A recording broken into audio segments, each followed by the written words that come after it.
And then I'll also check the receptacle Yep. in the laundry room, or if there's multiple receptacles in here, I'll check them. What are you checking? And I want to see if this is GFCI protected. So I'll press this button, and that should trip just like it did. I heard it. So I think the reset. Here we go. There it is. So this has tripped, so now there's no power to it. So you just reset it over here. And so now I've confirmed that both this outlet and that outlet are GFCI What is a protected. GFCI? So that's a great question.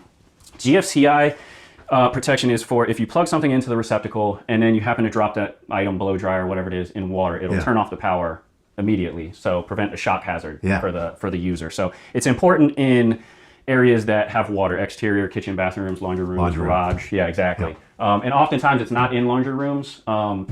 These are fairly new, the requirement in laundry rooms. So in older homes, I would just recommend it as a safety upgrade. It's not necessarily required. We're not code inspectors, so I'm not inspecting the code. But because it's a potentially safety thing, I'll just recommend it as a safety upgrade. Got it.